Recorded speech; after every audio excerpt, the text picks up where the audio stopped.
Hey everyone, welcome back to Review Wars. I'm Kyle, I'm the Jay. and today we're going to be reviewing Split. Dustin, what did you think of it? Loved it.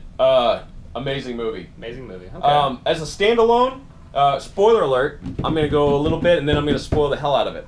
Be prepared. Okay. Be prepared. A standalone, it's a great movie. I love the story. I love the whole split personality situation, and it was a good ride. As far as a survival horror for these three teenage girls, the writer Shyamalan Man, he did a really good job at taking situations and you sit back and you watch this survival horror movie and you think, oh well, you should do this, this, this. Well, he did a good job at letting the girls figure that out and then why it failed.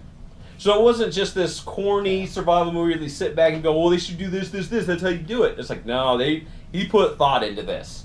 And as I say that, the movie I give a solid 7. Now, after now, I'm going to go spoiler alert. Okay. Now it's a solid 9. Now it's a solid 9. Okay. So quit watching now, because I'm about to ruin the hell out of it. So the whole movie itself is getting a 9, right?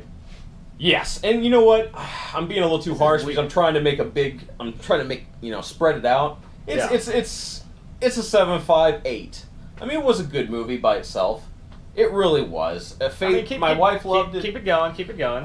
But what made it a 9 for me is I have been waiting 16 years for this movie. It's been? Okay. 16 years I've been waiting for this movie. Right. It is an origin story to a villain, the soldier villain that was hinted at or foreshadowed, if you will, in Unbreakable, my all-time favorite movie. Okay. Best superhero movie ever. Really? Yes.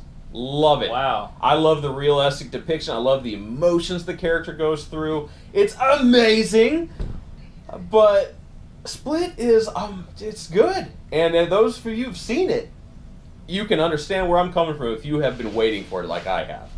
Split is an origin story to the soldier villain, and the director has already said and confirmed he's working on the third one now. That's enough. Anyone who, like me, who's watched his movies and watches a lot of M. Night Shyamalan movies knows that he's a terrible director and writer. This movie's a 6 at best.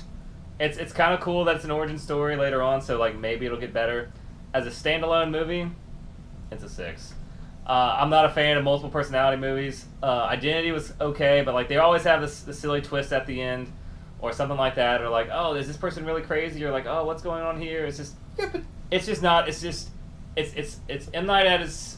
It's what he does. No. It's just not for me. Not at all. He's not my director. He's not my writer. It is not. I am not a big fan. Like Unbreakable was a very good movie.